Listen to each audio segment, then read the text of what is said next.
College పెట్టేది ఎందుకండి? వాక్యాన్ని నేర్పించడానికా? థియాలజీ నేర్పించడానికా? లేకపోతే ఇలాంటి వారిని తయారు చేయడానికా? అని అన్నారు.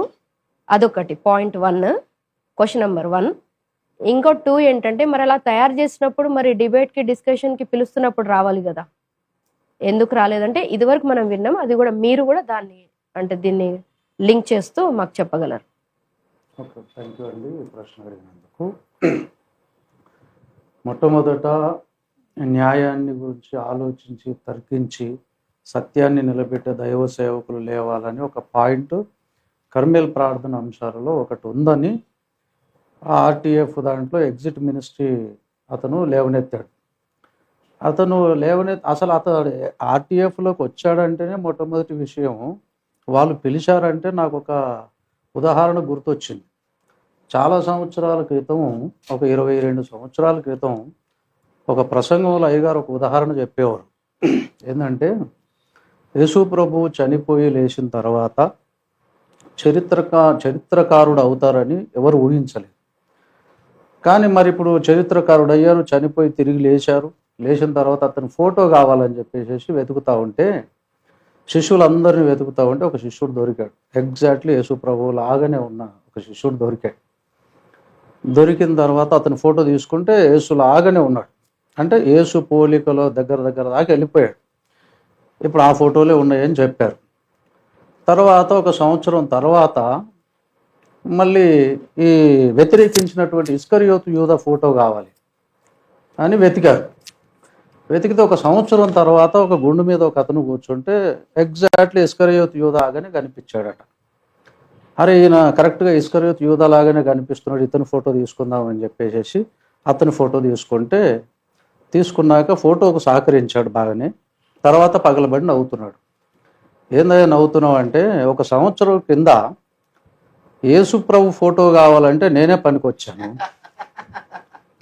ఒక సంవత్సరం తర్వాత ఇస్కరియోతు ఫోటో కావాలంటే కూడా నేనే పనికొచ్చాను అని చెప్పి నవ్వాడట. దీన్ని బట్టి అర్థమైంది ఏంటంటే, ఈ ప్రశ్న అడిగిన అతను, ఈ పాయింట్ లేవదీసిన అతను ఓఫీర్ గారితో కలిసి ఉన్నంత కాలం, దాదాపు 20 సంవత్సరాలు, అంటే యేసు ప్రభు పోలికలోనికి ఆ ఎత్తులో, ఆ హైట్లోకి వెళ్ళాడు. ఎప్పుడైతే ఓఫీర్ మినిస్టర్ నుంచి పక్కకి వెళ్ళిపోయాడో, ఎగ్జిట్ అయిపోయాడో, ఇక ఇస్కరియోతు ఫోటో కావాల్సి వచ్చింది. అంటే ఇప్పుడు ఆర్టీఎఫ్ వాళ్ళు ఈ 2022లో చర్చకు పిలిచేటప్పుడు జేమ్స్ గారిని, ఆ ఎగ్జిట్ మినిస్ట్రీ అతన్ని సంప్రదించామని చెప్పారు, వాళ్ళే చెప్పారు. రెండవది మళ్ళీ వాళ్ళ తరపున కావాలంటే కూడా మరెవరు కావాల్సి వచ్చారు? అతనే కావాల్సి వచ్చాడు. అంటే ఏ పోస్టుకు దిగజారాడో ఒకటి మొదటి విషయం. ఇక రెండో విషయం ఏంటంటే, సత్యాన్ని తర్కించి వాదించి న్యాయంగా పోరాడే ఒక దైవ సేవకులను లేవనెత్తాలనే పాయింట్ ఇప్పటికీ ప్రార్థన చేస్తూనే ఉన్నాం, ఆల్రెడీ తయారవుతూనే ఉన్నాం.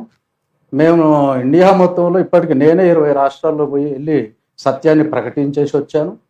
మరి ఇతడు ఎగ్జిట్ అయిన తర్వాత ఎన్ని బ్రాంచ్లు కట్టాడు, ఎన్ని రాష్ట్రాలకు వెళ్ళాడు, అసలు మినిస్ట్రీ ఉందా లేదా, అడ్రస్సే లేదు. సత్యాన్ని ఆలోచించి న్యాయంగా తర్కించే సేవకులు లేవాలని ప్రార్థన చేస్తున్నారు, తయారు చేస్తున్నారు ఓఫీర్ గారు.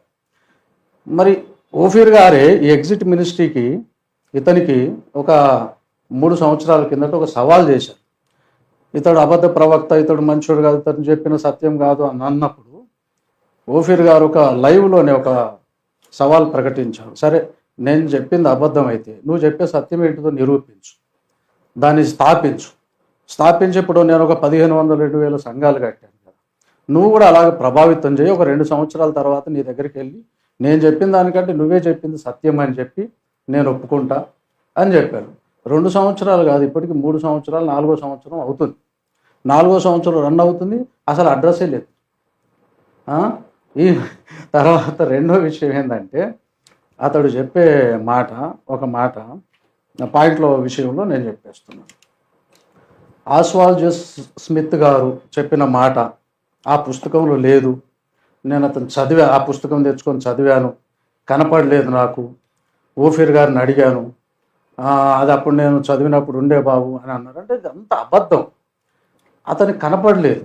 రెండోది ఇంకోటి ఏంటంటే, బిలాము ఎప్పుడైతే బిలాము మీద అభిషేకం ఉండేనో అప్పుడు దాకా దేవుడు అతనితో మాట్లాడడం, దేవుడు అతనికి కనపడడం నడిచింది. ఎప్పుడైతే ధనాపేక్ష వచ్చిందో, ధనం ఆపేక్ష కలిగిందో, ఇతనికి గుడ్డితనం కలిగింది.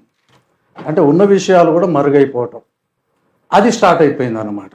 కాబట్టి ధనాపేక్ష వచ్చిన తర్వాత, అంతకుముందే దేవునితో సహవాసం కలిగి మంచి ఫైరింగ్లో ఉన్న బిలాం తర్వాత ఎప్పుడైతే ధనాపేక్షకు లోబడ్డాడో, ధనం కోసం పరిగెత్తాడో, గుడ్డితనం కలిగి వచ్చేసి గాడిద కనిపిస్తుంది కానీ ముందున్న దేవుడు కనిపించలేదు. అలాగే ఇతనికి ప్రత్యక్షతలు కనపడకుండా పోయినాయి. తర్వాత ఆస్వాల్డ్ స్మిత్ గారు చెప్పిన సంగతులు అది లేదు అని అన్నాడు. ఎప్పుడు చెప్పాడు? ఓఫీర్ గారికి. అది మొదటి అబద్ధం. అసలు ఓఫీర్ గారితో చెప్పనే లేదు. అసలు ఆయన చెప్పిన మాట ఆల్రెడీ ఉంది. ఇప్పుడు లైవ్లో మన నీల్ ఆర్మ్స్ట్రాంగ్ అన్న గారు మీకు చూపిస్తారు, చూడండి ఒకసారి. అతను అబద్ధికుడని తేల్చడానికి అది నిరూపణ, చూడండి.